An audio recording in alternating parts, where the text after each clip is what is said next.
बिस्मिल्लाहिर्रहमानिर्रहीम। अस्सलाम वालेकुम students, welcome to all of you. उम्मीद है कि आप सब खैरियत से होंगे। आज का हमारा टॉपिक है रदरफोर्ड्स एटॉमिक मॉडल। इंशाल्लाह इसको हम दो पार्ट्स में डिस्कस करेंगे। आज हम जस्ट उसके एक्सपेरिमेंट को डिस्कस करेंगे और उसकी ऑब्जर्वेशंस को डिस्कस करेंगे। इंशाल्लाह कल हम उस रदरफोर्ड के नेक्स्ट जो हमारा लेसन होगा, नेक्स्ट लेसन में हम रदरफोर्ड्स के रिज़ल्ट्स को और देन इसमें डिफेक्ट्स क्या थे, मतलब ये जो रदरफोर्ड एटॉमिक मॉडल है ये किस बेस पे रिजेक्ट हुआ था उसको हम डिस्कस करेंगे। तो चलिए हम स्टार्ट करते हैं। सबसे पहले है जी रदरफोर्ड एटॉमिक मॉडल। अब रदरफोर्ड एटॉमिक मॉडल को गोल्ड फॉइल एक्सपेरिमेंट भी कहते हैं, ये सेकंड नेम हो सकता है, आपने इसको अच्छे से याद कर लेना है कि Rutherford atomic model is also called gold foil experiment. और रदरफोर्ड ने किया क्या, Rutherford performed gold foil experiment. अब उस एक्सपेरिमेंट में उसने क्या करना चाहता था, उस पर जब भी हम कुछ करते हैं तो हमारी कोई रीजंस होती हैं उस करने को। तो रदरफोर्ड ने जो एक्सपेरिमेंट किया गोल्ड फॉइल एक्सपेरिमेंट, उसकी रीजंस क्या थी, वो करना क्या चाहता था।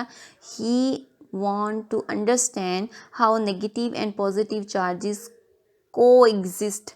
क्या करना चाहता था वो जस्ट चेक करना चाहता था, वो अंडरस्टैंड करना चाहता था, वो समझना चाहता था कि ये जो एक एटम है उस एटम के अंदर ये जो पॉजिटिव और नेगेटिव चार्जेस डिस्कवर हुए हैं ये कोएग्जिस्ट किस तरह से कर रहे हैं, मतलब ये पॉजिटिव और नेगेटिव चार्जेस हैं एक ही जगह पे, ये किस तरह से हैं, किस तरह की इनकी अरेंजमेंट है, वो ये डिस्कवर करना चाहता था।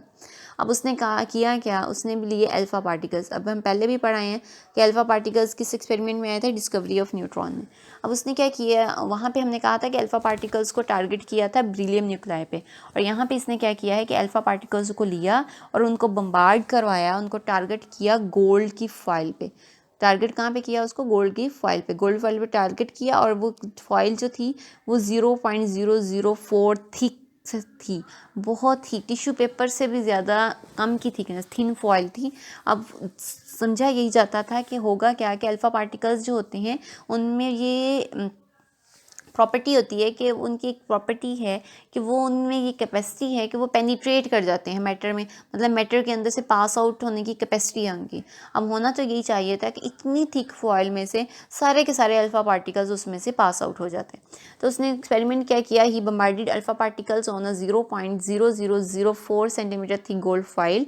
Alpha particles are emitted by the radioactive elements radium and. अब उसने अल्फ़ा पार्टिकल्स जो लिए थे ये इमिट कहाँ से हुए थे, radio active elements. Radio active elements कौन से होते हैं, जो रेडिएशंस पास आउट करते हैं। अब उन रेडियो एक्टिव एलिमेंट्स कौन से हैं, रेडियम एंड प्लोनियम। इसमें से उसने क्या किया थे, अल्फ़ा पार्टिकल्स को लिया था।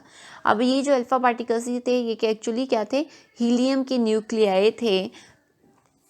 इन अल्फ़ा पार्टिकल्स पे चार्ज कौन सा था, पॉजिटिवली चार्ज पार्टिकल्स थे, और they can penetrate through matter on some extent. अब उसने ऑब्जर्व क्या किया कि ये जो अल्फ़ा पार्टिकल्स हैं, फिर उसने क्या किया, इफेक्ट्स जो थे अल्फ़ा पार्टिकल्स के जो इफेक्ट थे उसने उसको स्टडी किया, किस पे, फोटोग्राफिक प्लेट पे या फिर स्क्रीन पे कोटेड विद जिंक सल्फाइड। अब इस पे उसने ऑब्जर्व क्या किया उसको हम डिस्कस करते हैं। इसका बेस्ट ऑफ पार्ट ये था रदरफोर्ड एटॉमिक मॉडल का कि प्लम पडिंग थ्योरी को इसने रिजेक्ट कर दिया था। प्लम पडिंग थ्योरी हमने क्या पढ़ी थी, प्लम पडिंग थ्योरी में हमने यही पढ़ा था। देखें ये तीन थेरीज आ गई। फर्स्ट डाल्टन थे, उस थेरी उसने कहा जिस हार्ड हैं, टाइनी हैं, इसको मजीद डिवाइड नहीं कर सकते। दैन फिर पॉजिटिव नेगेटिव चार्जेस जब डिस्कवर हुए तो जे थॉमसन ने कहा जी कंप्लीट जो स्फीयर है वो पॉजिटिव होता है लेकिन कहीं कहीं नेगेटिव चार्जेस होते हैं। और ये जो रदरफोर्ड था, रदरफोर्ड ने ये कहा कि नहीं, कंप्लीट पॉजिटिव नहीं होता, पॉजिटिव चार्ज बहुत ही कम होता है और जो नेगेटिव चार्ज होता है वो इस तरह से रिवॉल्व कर रहा होता है। अब इसको हम समझ लेते हैं। देखिए उसने लिए पॉजिटिवली चार्ज अल्फ़ा पार्टिकल्स। जब उसने पॉजिटिवली चार्ज अल्फ़ा पार्टिकल्स लिया, ये जो आपको येलो येलो दिखाए हुए हैं ये आपको दिखाई हुई है गोल्ड फॉइल। अब उसमें से जब पास आउट किया उसने ऑब्जर्व क्या किया, उसने होना तो ये चाहिए था कि ये सारे के सारे जो पॉजिटिवली चार्ज पार्टिकल हैं वो इसमें से पास आउट होके यहाँ पे स्क्रीन पे आ जाते हैं, लेकिन उसने ऑब्जर्व क्या किया कि कुछ पार्टिकल्स डिफ्लेक्ट हुए हैं। डिफ्लेक्ट होना क्या होता है, अपनी पोजीशन चेंज करना, अपनी डायरेक्शन चेंज करना। जैसे ये अल्फ़ा पार्टिकल यहाँ से चेंज करके इधर को आ गया, इस तरह से ये अल्फ़ा पार्टिकल पॉजिटिवली चार्ज यहाँ से डिफ्लेक्ट हो गए। तो उसने ऑब्जर्व क्या किया कि कुछ पार्टिकल्स तो पास आउट हो गए। जब पार्टिकल्स उसमें से पास आउट हो गए तो इसका मतलब यह है कि एटम आपके हार्ड नहीं है। जब एटम हार्ड नहीं है और फिर उसने ऑब्जर्व किया कि कुछ पार्टिकल्स ऐसे हैं जो डिफ्लेक्ट हुए हैं, तो उसने जब रीजंस जानी, उसने जो रीजंस पेश की कि डिफ्लेक्ट होने की वजह क्या हो सकती है, कि जो अल्फ़ा पार्टिकल्स हैं वो पॉजिटिवली चार्ज हैं। जब ये हो सकता है जब ये प्रोटॉन से टकराए हों, तो सेम चार्जेस जब एक दूसरे के सामने आ जाते हैं, हम पढ़ आएंगे सेम चार्जेस क्या करते हैं, रिपेल करते हैं। तो उन्होंने रिपेलिंग्स हो गई हो, तो उस रिपेलिंग के रिजल्ट्स में क्या हुआ हो कि जो डिफ्लेक्शन है वो ही हो। अब उसके ऑब्जर्वेशंस क्या थे उसको हम देख लेते हैं। उसने कहा कि जितनी उसने लिए थे, ऑलमोस्ट उसने जितने पार्टिकल्स लिए थे, ऑलमोस्ट सारे जो थे वो क्या हो गए थे, पास आउट हो गए थे। अब इससे हमें क्या समझ आता है कि जब सारे पास आउट हो गए हैं तो मोस्टली जो एटम का हिस्सा है वो एम्प्टी है, और उन्होंने अल्फ़ा पार्टिकल्स को पास आउट होने दिया। Almost all atom pass through the foil undeflected. Out of 20,000 particles, only a few were deflected at fairly angles and few were back on hitting the gold foil. अब उसके observations क्या थी कि almost जितने उसने करवाए थे, पास आउट करवाए थे, उसमें से ऑलमोस्ट सब तो पास आउट हो गए, लेकिन उसमें से कुछ थे वो डिफ्लेक्ट हुए, और उसमें से कुछ कम्प्लीटली रीबाउंस हुए, रिपेल बैक 90 के एंगल से भी ग्रेटर देन। फिर उसने इन जो भी उसकी जो ऑब्जर्वेशंस थी उनको समअप किया और रिजल्ट की सूरत में पब्लिश करवाया।